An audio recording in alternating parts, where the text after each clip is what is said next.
আলহামদুলিল্লাহ, সমস্ত প্রশংসা সেই মহান রব্বুল ইজ্জতের জন্য, যে মহান রব্বুল ইজ্জতের অশেষ কৃপায়, অশেষ মেহেরবানিতে দুনিয়ার সমস্ত কাজকর্ম থেকে আপনাকে আমাকে বেছে বেছে জুমার সালাত আদায় করার জন্য আল্লাহর ঘর মসজিদে হাজির হওয়ার তৌফিক করে দিয়েছেন।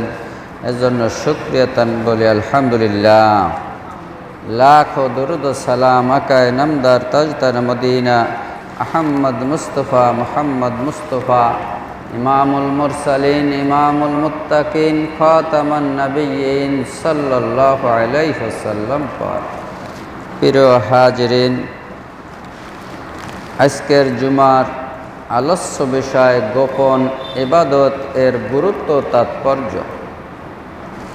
আমরা কিভাবে গোপন ইবাদত করে আল্লাহর নৈকট্য হাসিল করতে পারি এ সম্পর্কে আপনাদের সামনে কোরআন ও হাদিসের আলোকে সংক্ষিপ্ত সময়ের ভিতরে তুলে ধরব ইনশাআল্লাহ। আল্লাহ যেন আমাদের এই আলোচনা উভয়ের শোনাওয়ালা এবং বর্ণেওয়ালা উভয়কে যেন আমল করা তৌফিক দিন সাহেবেন, আমিন।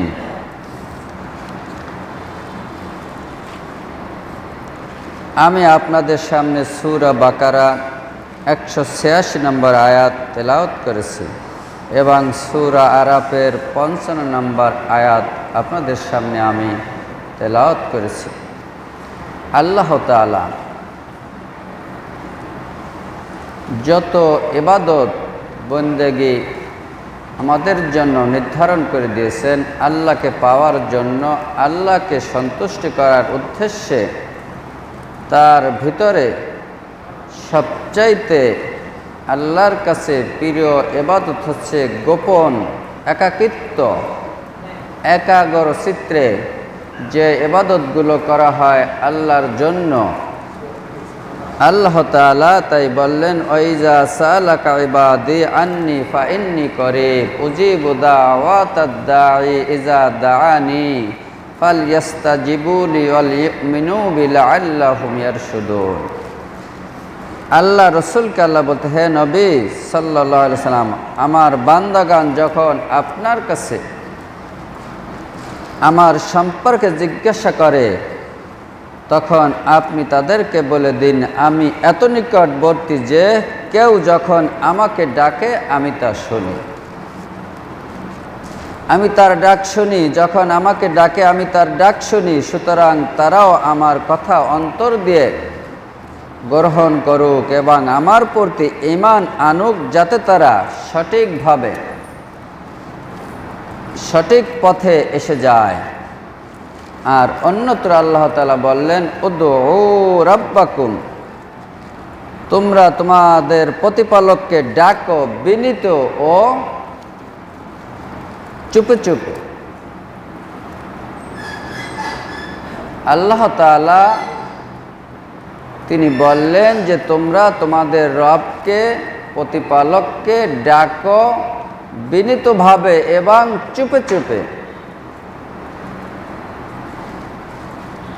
নিশ্চয় তিনি সীমা লঙ্ঘনকারীদের ভালোবাসেন না। আমাদের ডাকার মাধ্যমে আল্লাহ তাআলা হুঁশিয়ার করে দিলেন যে আমাকে যে তোমরা ডাকবা, সেই ডাকাটা হবে তোমাদের অন্তর দিয়ে, চুপে চুপে গোপনে। তোমরা যেন সীমা লঙ্ঘন করো না। অর্থাৎ আমাদের সমাজে, আমাদের দেশে অধিকাংশ আলেম ওলামা পীর মাশায়েখ তারা যেভাবে আল্লাহকে স্মরণ করে, আল্লাহর জিকির আজগার করে, এই আয়াতের দ্বারা বোঝা যাচ্ছে যে তারা সীমা লঙ্ঘন করে। চিৎকার দিয়ে, জোরে সরে, অন্যজনকে কষ্ট দিয়ে ইত্যাদি বিভিন্ন কায়দায় তারা আল্লাহকে ডাকে। কিন্তু আল্লাহ এখানে বললেন, উদউ রাব্বাকুম তাজাররুআন আন খুফিয়াতান ইন্নাহু লা ইউহিব্বুল মুতাদিন। তোমরা তোমাদের প্রতিপালককে ডাকো বিনীতভাবে ও চুপে চুপে, নিশ্চয়ই তিনি সীমা লঙ্ঘনকারীদের ভালোবাসেন না। আল্লাহকে ডাকবো, আবার যদি আল্লাহ আমাদের ভালোবাসেন না, তাহলে সেই ডাক কেন ডাকবো? এমনভাবে ডাকতে হবে, বিনীতভাবে, বিনয়ের সাথে এবং অন্তর দিয়ে, আস্তে আস্তে, চুপে চুপে। সেই ডাক আল্লাহ তাআলা পছন্দ করেন এবং ভালোবাসেন। আল্লাহ পাক স্বীয় বান্দাদেরকে প্রার্থনা করার নিয়ম নীতি শিক্ষা দিয়েছেন, যা তাদের জন্য দিন ও দুনিয়ার মুক্তি লাভের কারণ। তিনি বলেন, তোমরা অন্তত আন্তরিকতার সাথে ও সংগোপনে তোমাদের প্রতিপালকের নিকট প্রার্থনা করো। আন্তরিকতার সাথে এবং সংগোপনে আল্লাহর কাছে প্রার্থনা করতে বলেছেন। জনগণ উচ্চস্বরে প্রার্থনা করতে শুরু করে দিয়েছিল, তখন রাসূল সাল্লাল্লাহু আলাইহি ওয়াসাল্লাম বললেন, হে লোক সকল, তোমরা নিজেদের নফসের উপর দয়া করো। নিজেদের নফসের উপর দয়া করতে বলছে, অর্থাৎ তারা চিৎকার, চিল্লায়ে ইত্যাদি কায়দায় তারা আল্লাহকে ডাকা শুরু করলো। তখন রাসূল সাল্লাল্লাহু আলাইহি ওয়াসাল্লাম তাদেরকে বললেন, তোমরা তোমাদের নফসের প্রতি দয়া করো। তোমরা কোন বধির ও অনুপস্থিত সত্তাকে ডাকছো না? কোনো বধির অথবা অনুপস্থিত কোনো সত্তাকে তোমরা ডাকছো না। তোমরা যার নিকট প্রার্থনা করছো তিনি নিকটেই আছেন, নিকটবর্তী রয়েছেন এবং সব কিছু শোনেন। অর্থাৎ আমরা যেটা কল্পনা করি, জবানে উচ্চারণ করার প্রয়োজন নেই, কল্পনাও যেটা করি সেটাও আল্লাহ তাআলা শোনেন এবং বোঝেন, দেখেন। তাহলে আমরা আল্লাহকে ডাকবো বিনয়ের সাথে, চুপে চুপে। আল্লাহর নৈকট্য হাসিলের বড় মাধ্যম হলো গোপন ইবাদত। আল্লাহ তাআলার নৈকট্য লাভের যতগুলো মাধ্যম আছে, পন্থা আছে, পথ আছে, তার ভিতরে সর্বশ্রেষ্ঠ পথ হচ্ছে গোপনে আল্লাহকে ডাকা, আল্লাহর ইবাদত করা। যার আমলনামায় গোপন ইবাদতের পরিমাণ বেশি থাকে, আল্লাহর রেজামন্দি ও জান্নাত লাভের সে তত বেশি অগ্রগামী হয়। সেজন্য আমাদের প্রত্যেকের জীবনে এমন কিছু গোপন ইবাদত থাকার প্রয়োজন, ইবাদত থাকতে হবে যে আমলের ব্যাপারে পৃথিবীর কোনো মানুষ জানতে পারে না। জানবেন কেমন?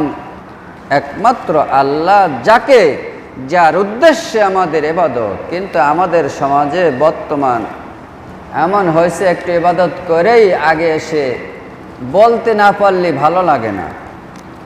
তার মানে উদ্দেশ্য থাকে, আমি যে ইবাদত করলাম এই ইবাদত আরেকজনকে জানানো দিচ্ছি, যাতে আমাকে খুব পরহেজগার মনে করে, আমাকে খুব মুত্তাকি মনে করে, আমাকে খুব ধার্মিক মনে করে। দান সৎকা করে না বললে ভালো লাগে না, বলে বেড়াতে হবে যাতে আমাকে দানবীর বলে। এজন্য দান সৎকা করে আল্লাহর ইবাদত বন্দেগী করে বলা যাবে না। মনে মনে রাখতে হবে, একমাত্র আল্লাহকে সন্তুষ্টি করার উদ্দেশ্যে, শয়তান যাতে অসওয়াসা দিতে না পারে। ইবাদত দুই রকমের হতে পারে। আমরা যে ইবাদতগুলো করি, এই ইবাদতের ধরন দুই ধরনের। এক হচ্ছে প্রকাশ্যে, আর একটা হচ্ছে গোপনে। প্রকাশ্যে আমরা যে ইবাদতগুলো করি, যেমন ৫ ওয়াক্ত সালাত জামাতের সঙ্গে আদায় করতে হবে, এটা প্রকাশ্যে ইবাদত, এটা করতেই হবে। জুমার সালাত প্রকাশ্যে ইবাদত, যাকাত আদায় করা প্রকাশ্যে ইবাদত, হজ করা প্রকাশ্যে ইবাদত। এগুলো কিন্তু আমাদের প্রকাশ্যে করতেই হবে।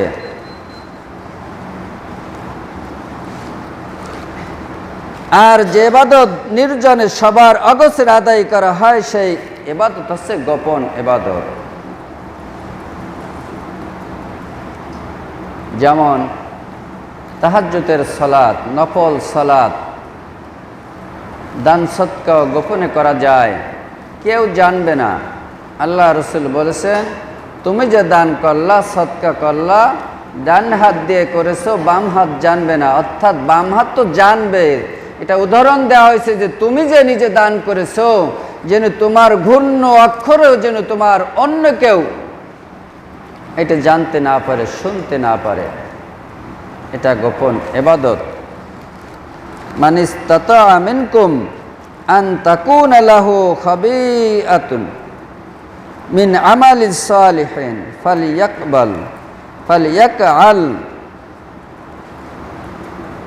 ফালিয়াফআল। কেউ যদি কোনো গোপন নেক আমল করতে সক্ষম হয় তবে সে যেন তা করে।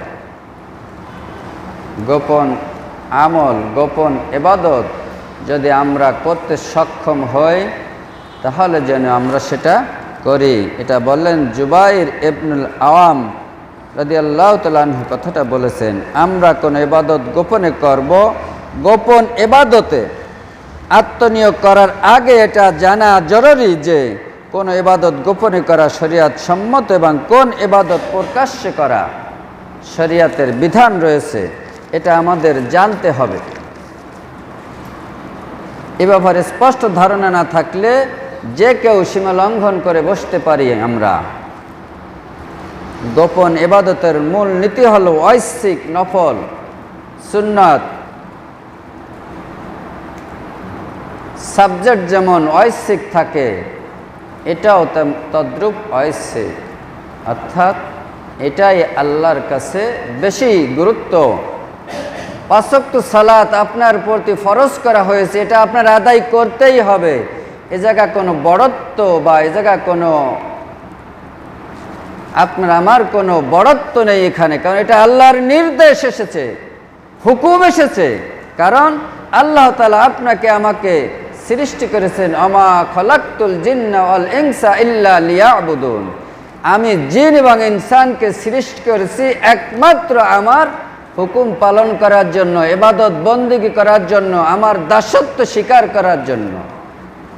কাজেই 5 ওয়াক্ত সালাত, হজ ফরজ হলে হজ, যাকাত ফরজ হলে যাকাত, সিয়াম ফরজ হলে সিয়াম, এগুলো কোনো বড়ত্ব এর ভিতরে নেই, এটা আদায় করতেই হবে। এছাড়া যে বাইরা যে নফল ইবাদতগুলো আছে, যেমন 5 ওয়াক্ত সালাতের পূর্বে সুন্নাত নফল যে সালাতগুলো রয়েছে, 1 মাস সিয়াম পালন করার আগে এবং পরে যে নফল সিয়ামগুলো রয়েছে, এগুলোর কথা বলা হয়েছে গোপন ইবাদত। শাওয়াল মাসের 6টি রোজা আপনি রাখলে সওয়াব, না রাখলে গুনাহ নেই, বিশাল সওয়াব। এটা গোপন ইবাদত। প্রতি মাসে 3টি রোজা, আইয়ামে 20, এটা নফল ইবাদত, এটা আপনার গোপন ইবাদত। সপ্তাহে 2 দিন, সোম এবং বৃহস্পতিবার 2টি রোজা, এটা আপনার নফল ইবাদত। এটা ঐচ্ছিক, আপনি রাখলে আল্লাহর সন্তুষ্টি অর্জন হবে, না রাখলে আপনার গুনাহ নাই। এগুলো হচ্ছে নফল ইবাদত। তবে ফরজ ও ওয়াজিবের আমলগুলো প্রকাশ্য করতে হবে। সালাতুর রাজুলি তাতাওয়াআন হাইসু লা ইয়ারাহুন নাসু তাআদিলু সালাতুহু আলা আয়ুনিন নাসা 25।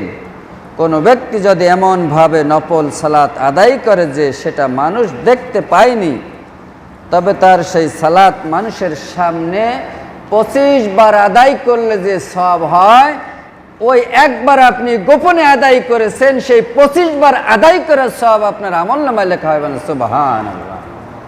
গোপন আমলের ইবাদতের এত গুরুত্ব। আপনি 2 রাকাত সালাত বাড়ি বসে পড়ে আসছেন, কেউ দেখেনি, আর মসজিদে এসে পড়লেন, মসজিদে 25 বার পড়লে যে সওয়াব হতো, বাড়িতে বসে আপনি পড়লে সেই সওয়াব হতো।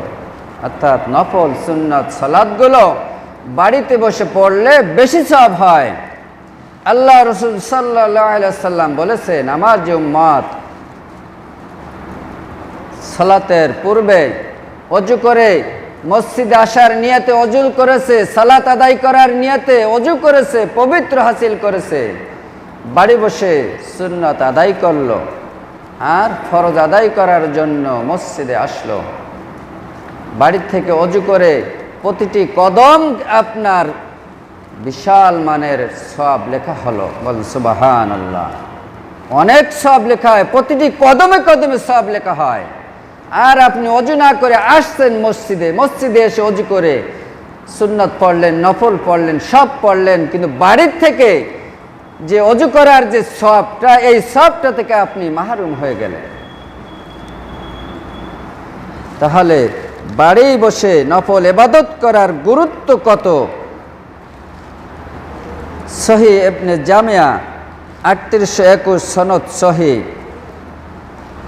রাসূল সাল্লাল্লাহু আলাইহি ওয়াসাল্লাম অন্যত্র বলেছেন, সাল্লু আইয়ুহান নাস ফি বুয়ুতিকুম ফা ইন্না আফজালা সালাতিল মারঈ ফি বাইতিহি।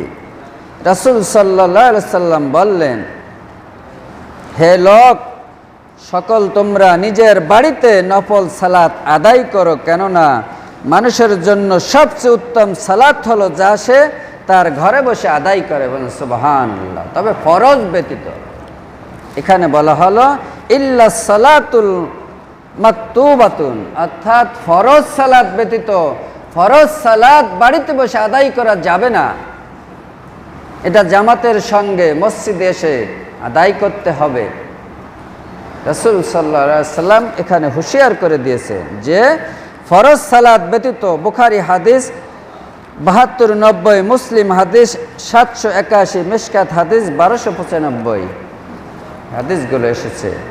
এজন্য আমরা নফল সালাতগুলো যেন বাড়িতে বসে পড়ার চেষ্টা করি, কারণ রাসূল সাল্লাল্লাহু আলাইহি ওয়াসাল্লাম বলেছেন, তোমাদের ঘরকে কবর বানিও না, সেখানে সালাত আদায় করো, কোরআন তেলাওয়াত করো।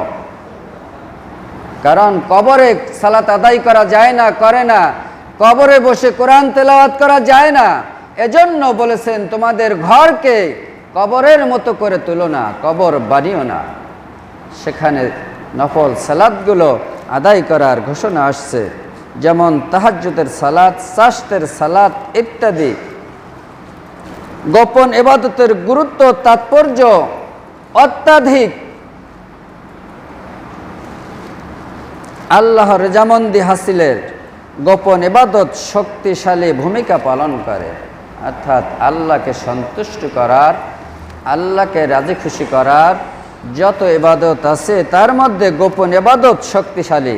কেননা যারা প্রকৃতপক্ষে আল্লাহর একনিষ্ঠ বান্দা, কেবল তারাই গোপন নেক আমলে আত্মনিয়োগ করতে সক্ষম হয়। যারা আল্লাহর একনিষ্ঠ বান্দা, তাদের দ্বারাই গোপন আমলগুলো, গোপন ইবাদতগুলো করা সম্ভব হয়। নিজেকে আল্লাহর প্রিয় বান্দা হিসেবে গড়ে তোলার জন্য গোপন ইবাদতে অভ্যস্ত হওয়া আবশ্যক। আর এই আবশ্যকীয় কাজটি তখনই করা সহজ হয় যখন এর গুরুত্ব প্রয়োজনীয়তা সম্পর্কে আমরা অবগত হই। কারণ একটা জিনিসের গুরুত্ব এবং প্রয়োজনীয়তা যদি আমরা অবগত না হই, তাহলে সেই জিনিসের প্রতি আমাদের কোনো দায়িত্ব কর্তব্য থাকে না। আর এই গোপন ইবাদতের সম্পর্কে গুরুত্বপূর্ণ কয়েকটি বিষয় আপনাদের সামনে আমি তুলে ধরছি। 1 নম্বর একনিষ্ঠ ঈমানের পরিচয়। যারা গোপন ইবাদত করতে সক্ষম, সামর্থ্য রাখে, তারা একনিষ্ঠ ঈমানের পরিচয় তাদের। যেমন বান্দা যখন দৃঢ়ভাবে বিশ্বাস করবে তার প্রকাশ্য অপ্রকাশ্য সব ধরনের কর্মকাণ্ড, নড়াচড়া কাজকর্ম আল্লাহ পর্যবেক্ষণ করছেন, সেজন্য একনিষ্ঠ ঈমানের একটি বড় আলামত হলো গোপন ইবাদত। আল্লাহ যে আমাকে দেখছেন, আমি যে আল্লাহর ইবাদত বন্দেগী করতেছি, আল্লাহ আমার সকল অবস্থা তিনি দেখতেছেন, এই মনের আশা আকাঙ্ক্ষা, এই দৃঢ় বিশ্বাস যদি থাকে, তখনই আল্লাহর হুকুম পালন করার জন্য, নফল ইবাদত বন্দেগী করার জন্য মন চাবে, তৃপ্তি পাওয়া যাবে। বান্দার গোপন নেক আমল যখন বেড়ে যায় তখন তিনি ঈমানের সর্বোচ্চ স্তরে উপনীত হয়ে যায়। অর্থাৎ ঈমানদার এবং মুমিন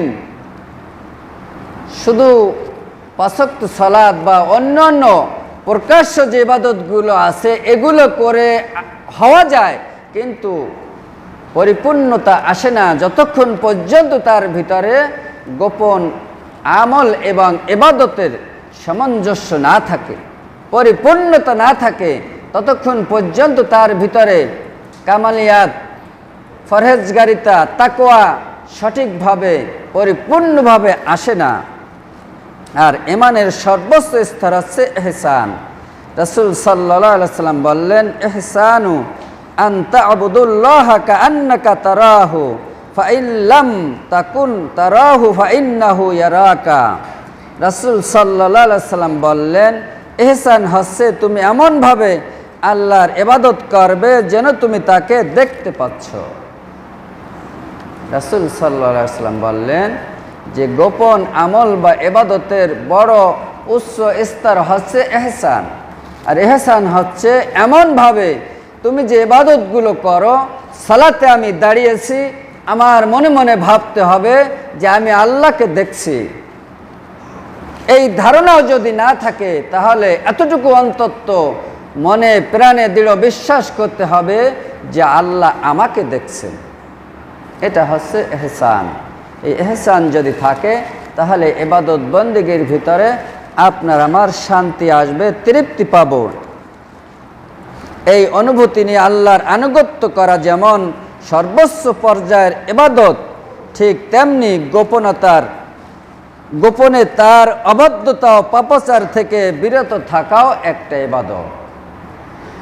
আমরা যে আল্লাহর ইবাদত বন্দেগী গোপনে করব, গোপনে করে আসছি, এটা যেরকম ইবাদত, আমরা যে পাপগুলো গোপনে করি, পাপাচারগুলো গোপনে লিপ্ত হই, এর থেকে বিরত থাকাও একটা সর্বোচ্চ ইবাদত।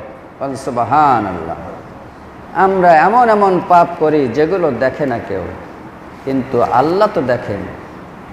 এই সকল পাপ থেকে, যে ধরনের পাপই হোক না কেন, সকল পাপ থেকে আমাদের বিরত থাকাও একটা ইবাদত, বড় ইবাদত। শুধু ইবাদত নয়, বড় ইবাদত পাপ কাজ থেকে বিরত থাকা।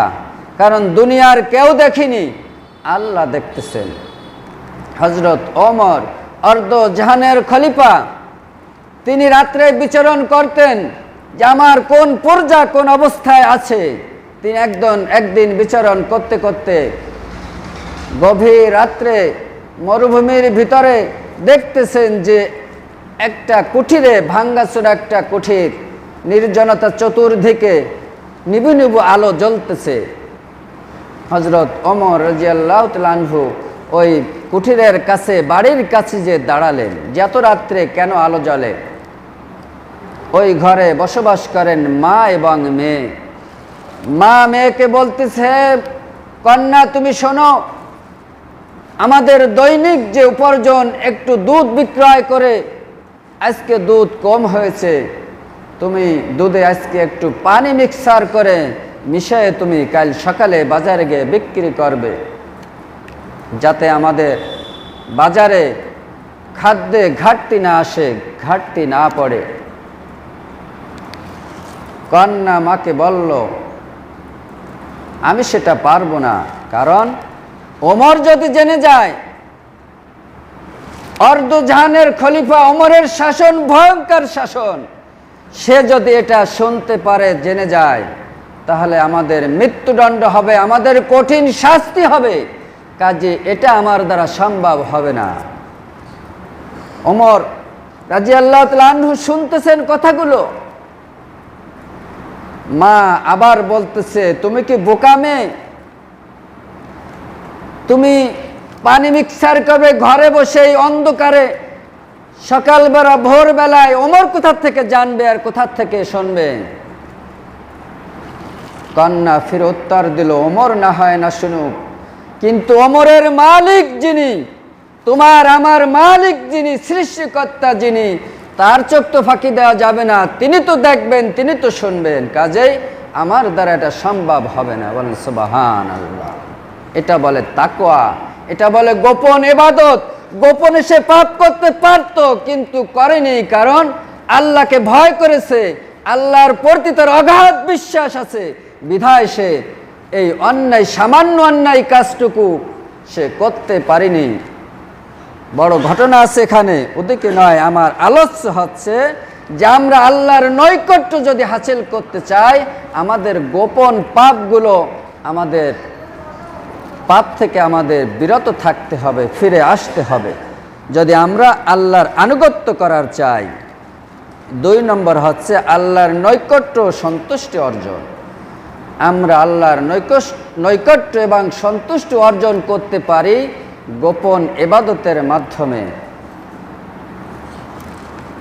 হৃদয় জমিনে এমন ঈমান ও তাকওয়ার শিকড় যত শক্তিশালী হয়, নেক আমলের বৃক্ষ তত শক্তিশালী হয়। অর্থাৎ হৃদয়টা যদি আপনার ঈমানে পরিপূর্ণ হয়, তাকওয়ায় পরিপূর্ণ হয়, তাহলে আপনার বাহ্যিক এবং গোপন ইবাদতগুলো আপনার দ্বারা করা সম্ভব এবং শক্তিশালী হয়। মানুষকে তার বাহ্যিক দিক দিয়ে তাকে বিচার করা যাবে না, সমালোচনা করা যাবে না। আল্লাহ রসুল নিষেধ করেছেন। আল্লাহ রসুল বলেছেন, তুমি যে ব্যক্তিটির সমালোচনা করছো, তিরস্কার করছো, ধিক্কার দিচ্ছ, তুমি কি জানো তার এমন কোন গোপন আমল থাকতে পারে যে আমলের ওসিলায় আল্লাহ তাকে জান্নাতে পর্যন্ত নিয়ে যেতে পারে। সুবহানাল্লাহ। এই জন্য দুনিয়ার মানুষের কোনো দিক থেকে তার বিরুদ্ধে, তার সমালোচনা, তার গীবাত, তার আলোচনা, ভালো আলোচনা করা যাবে, কিন্তু খারাপ কোনো দিক তার আলোচনা করা যাবে না। তার কারণ তার এমন কোনো নেক আমল থাকতে পারে যেটা দ্বারা আল্লাহ তাআলা সন্তুষ্ট হতে পারেন। আল্লাহ তাআলা গোপন ইবাদত অত্যাধিক পছন্দ করেন। তাই আল্লাহ বলেন, উদউ রাব্বাকুম তাজাররুআন ওয়া খুফিয়াতান ইন্নাহু লা ইউহিব্বুল মু'তাদিন। তোমরা তোমাদের প্রতিপালককে ডাকো, স্মরণ করো বিনীতভাবে ও চুপে চুপে, নিশ্চয়ই তিনি সীমালঙ্ঘনকারীদের পছন্দ করেন না। আল আমিন আশ-শানকিতি রাহিমাহুল্লাহ বলেন, ইবাদত প্রকাশ্যে করার চেয়ে গোপন করাই উত্তম। আমরা নফল সিয়ামগুলো পালন করি, কেউ জানবে না। এই ইবাদতটা করা আপনার জন্য উত্তম। কিন্তু আপনি যদি করে বলে বেড়ান, জিকির করেন মানুষকে শোনাবার জন্য, যদিও আপনার নিয়ত সহি, কিন্তু শয়তান এসে আপনাকে রিয়া এমনভাবে ঢুকিয়ে দেবে যে আপনার ওই ইবাদত, ওই আমলটা বরবাদ হয়ে যাবে। এই জন্য যথাসম্ভব চেষ্টা করবেন গোপন আমল করতে, কেউ যেন না জানে। এটাই ইখলাসের অধিক নিকটবর্তী এবং রিয়া বা লৌকিকতা থেকে অধিক দূরবর্তী। খায়রুল আমালি আখফা আমনাহু মিনাশ শাইতানি ওয়া আবআদুহু মিনার রিয়া। ফজাইল ইবনে ইয়াজ রাহিমাহুল্লাহ বলেন, সর্বোত্তম আমল হচ্ছে গোপন আমল। এটা শয়তান থেকে সবচেয়ে বেশি নিরাপদে রাখে। অর্থাৎ গোপন আমল যদি আপনি করেন, ওখানের শয়তান ওয়াসওয়াসা দিতে পারে না, ধোঁকা দিতে পারে না। মানুষকে দেখাবার জন্য, রিয়া করার জন্য যে মাধ্যম, শয়তান এখানে দুর্বল হয়ে যায়। তাই তিনি বললেন যে সর্বোত্তম আমল হচ্ছে গোপন আমল, কারণ এটা শয়তান থেকে সবচেয়ে বেশি নিরাপদে রাখে এবং রিয়া থেকে বেশি দূরে রাখে। বাইহাকি শুআবুল ঈমান 9ম খণ্ড 193 হাদিস নাম্বার। সকল নফল ইবাদতের মধ্যে কিয়ামুল লাইল হচ্ছে সর্বোত্তম ইবাদত, অর্থাৎ তাহাজ্জুদ সালাতের ফজিলাত অনেক বেশি। কারণ এই ইবাদত করতে গেলে কেউ জানে না, রাতের অন্ধকারে কখন আপনি উঠে এই সালাতটা আদায় করলেন, এটা কেউ দেখতেও পারে না, জানতেও পারে না। কারণ দুনিয়ার মানুষ ওই রাত্রে তখনই থাকে ঘুমে বিভোর। এজন্য সর্বোত্তম কিয়ামুল লাইলকে বলা হয়েছে।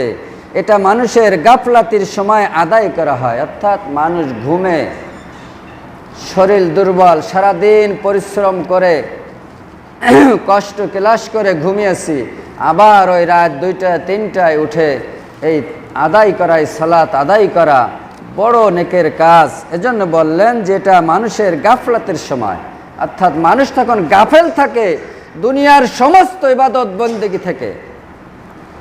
সেই সময় যদি আপনি ইবাদতটা করতে পারেন, আল্লাহর কাছে এটা অগ্রাধিকার এবং সর্বোত্তম ইবাদত। রাসূল সাল্লাল্লাহু আলাইহি সাল্লাম বললেন, আফজালুস সালাতি বাদাল ফারিজাতি সালাতুল লাইল, ফরজ সালাতের পরে সর্বোত্তম সালাত হলো কিয়ামুল লাইল। অর্থাৎ দুনিয়ায় যত ফরজ হুকুম হাকাম আছে তার ভিতরে সর্বোত্তম হচ্ছে এই কিয়ামুল লাইল। মুসলিম মিশকাত হাদিস 2039। আব্দুল্লাহ ইবনে আমর ইবনুল আস রাদিয়াল্লাহু তাআলা আনহু তিনি বললেন, রাসূল সাল্লাল্লাহু আলাইহি সাল্লাম তাকে বলেছেন, আল্লাহর নিকট সর্বাধিক প্রিয় সালাত হলো দাউদ আলাইহিস সালামের সালাত, আর সর্বাধিক প্রিয় সিয়াম হচ্ছে দাউদ আলাইহিস সালামের সিয়াম। অর্থাৎ দাউদ আলাইহিস সালাম তিনি অর্ধরাত পর্যন্ত ঘুমাতেন এবং 1/3 তাহাজ্জুদ সালাতে কাটিয়ে দিতেন। হযরত দাউদ আলাইহিস সালামের এই আমল ছিল, এবং তিনি একদিন রোজা রাখতেন, একদিন ভাঙতেন। সারা বছর তিনি রোজা রাখতেন একদিন এবং একদিন ভাঙতেন। আল্লাহর কাছে এই দাউদ আলাইহিস সালামের সালাত এবং সিয়াম সর্বোত্তম এবং সর্বপ্রিয়। আন আবি হুরায়রাতা ক্বালা ক্বালা রাসূলুল্লাহ সাল্লাল্লাহু আলাইহি ওয়াসাল্লাম, ইয়ানসিলু রাব্বুনা তাবারাকা ওয়া তাআলা কুল্লু লাইলাতিন ইলাস সামাঈদ দুনিয়া। হযরত আবু হুরায়রা রাদিয়াল্লাহু তাআলা হতে বর্ণিত, রাসূল সাল্লাল্লাহু আলাইহি ওয়াসাল্লাম বলেন, আমাদের পালনকর্তা মহান আল্লাহ প্রতি রাত্রের 3য় অংশে 3য় প্রহরে দুনিয়ার প্রথম আসমানে নেমে আসেন এবং তিনি বলেন, হিনা ইয়াবকা সুলুসাল লাইলি আখিরু ফায়াকুলু মান ইয়াদউনি ফাআস্তাজিবা লাহু মান ইয়াসআলুনি ফাআফি। আল্লাহ তাআলা দুনিয়ার প্রথম আসমানে এসে ডাকতে থাকেন, আমি তার ডাকে যে কে আসো আমাকে ডাকবে, আমি তার ডাকে সাড়া দিব। আল্লাহ তাআলা প্রতি রাত্রে, নির্দিষ্ট কোনো নয়, প্রতি রাত্রে এখানে বলা হয়েছে। হযরত আবু হুরায়রা রাদিয়াল্লাহু তাআলা হতে বর্ণিত, রাসূল সাল্লাল্লাহু আলাইহি ওয়াসাল্লাম বলছেন যে আল্লাহ তাআলা প্রতি রাত্রে আসমান, অর্থাৎ দুনিয়ার প্রথম যে আসমান, এই আসমানে নেমে আসেন রাতের 3য় অংশে, এসে বলেন, কে আসো আমাকে ডাকবে, আমি তার ডাকে সাড়া দেব। কে আসো আমার কাছে চাইবে, আমি তাকে দান করব। কে আসো আমার কাছে ক্ষমা প্রার্থনা করবে, আমি তাকে ক্ষমা করে দেব। এভাবে তিনি ফজরের সুবহে সাদেক শুরু হওয়ার আগ পর্যন্ত আল্লাহ তাআলা তার বান্দাদেরকে ডাকতে থাকে। আর এই মুহূর্তে যে ব্যক্তি কিয়ামুল লাইল সালাত আদায় করে, তাহাজ্জুদের সালাত, সেই শুধুমাত্র আল্লাহর এই ডাকে সাড়া দেওয়ার যোগ্য এবং সাড়া দেন। বলেন সুবহানাল্লাহ। 3য় হচ্ছে ইখলাস অর্জন এবং রিয়া থেকে নিষ্কৃতি লাভ। অর্থাৎ গোপন ইবাদত করলে আমরা ইখলাসে অর্জন করতে পারি এবং রিয়া থেকে নিষ্কৃতি লাভ করতে পারি। ইবাদতের নেকি বিনষ্ট হওয়ার সবচেয়ে বড় কারণ হলো রিয়া। আমরা যে ইবাদত বন্দেগীগুলো করি, এই ইবাদত শেষ হয়ে যাওয়া, নিঃশেষ হয়ে যাওয়া, বিনষ্ট হওয়ার অন্যতম মাধ্যম হচ্ছে রিয়া, মানে হিংসা, অহংকার, গর্ব, যে আমি যে দান করলাম, আমার চাইতে কে দান করতে পারে, আমি সর্বোচ্চ দানকারী। আমি যে সালাত আদায় করি, আমার চাইতে কেডা এত ভালো সালাত আদায় করতে পারে। আমি দীর্ঘ সময় রুকু করি, দীর্ঘ সময় সিজদা করি। এই যে মনে যদি এই রিয়াটা এসে যায়, আপনার ইবাদত বন্দেগী সব শেষ। আর এটাই সম্ভব, এর থেকে নিষ্কৃতি লাভ হচ্ছে গোপন ইবাদত। গোপনতার সাথে ইবাদত করলে এই রিয়াগুলো আসে না, কারণ আমার ইবাদত তো তখন আর কেউ দেখে না। শয়তান এখান থেকে ধোঁকা খেয়ে যায়, শয়তান এখান থেকে ভেগে যায়, কাউকে দেখাবার সুযোগ পায় না। রিয়া ভিতরে আসছে এই ধারণাটাই করাবার সে সুযোগ পায় না। সেজন্য ইবাদত যখন রিয়ামুক্ত হয় তখন সেটা খাঁটি ও কবুলযোগ্য হয়। এজন্য মহান আল্লাহ তাআলা গোপন ইবাদতকে সবচেয়ে বেশি পছন্দ করেন। মহান আল্লাহ তাআলা বলে, ইন তুবদু সাদাকাতি ফানি'ম্মা হিয়া ওয়া ইন তুখফুহা আতুতুহাল ফুকারা ফাহুয়া খায়রুন লাকুম ওয়া ইউকাফির আনকুম মিন সাইয়্যাতিকুম আল্লাহু বিমা তা'মালুনা খাবীর। যদি তোমরা প্রকাশ্যে দান করো তবে তা কতই না উত্তম, আর যদি তা গোপনে করো তার চাইতেও আরো উত্তম। সুবহানাল্লাহ। আল্লাহ তাআলা পবিত্র কালামে ঘোষণা করছেন যে তোমরা যদি বাহ্যিকভাবে প্রকাশ্যে যে দানটা করো এটা উত্তম, সমস্যা নেই, কিন্তু ওই দানটা যদি গোপনে করো তাহলে তার চাইতেও উত্তম। আর অভাবীদের প্রদান করো তবে তোমাদের জন্য সেটাই উত্তম, এর দ্বারা তিনি তোমাদের কিছু পাপ মোচন করে দিবেন, আর তোমরা যা কিছু করো আল্লাহ তাআলা তা খবর রাখেন। অর্থাৎ দান সদকা করে আমরা যদি বলে বেড়াই, ঘোষণা দিই, তাহলে আমাদের সেই দান রিয়ামুক্ত হবে না, রিয়ার সাথে হবে। কাজেই আমরা দান সদকা করব অভাব, গরিব, অসহায় এদের মাঝে, যাতে গোপনে, যাতে রিয়া না আসে, অহংকার না আসে। আল্লাহ তাআলা আজকের এই গোপনীয় ইবাদত সম্পর্কে 3টি কোটেশন নিয়ে আলোচনা করলাম। আগামী সপ্তাহে যদি তৌফিক দেন বাকি আলোচনা হবে ইনশাআল্লাহ এই গোপন ইবাদতের পরে। আল্লাহ তাআলা আপনাকে আমাকে যতটুকু শোনালো এবং বলালো উভয়কে যেন আমল করা তৌফিক দেন, সকলে আমিন।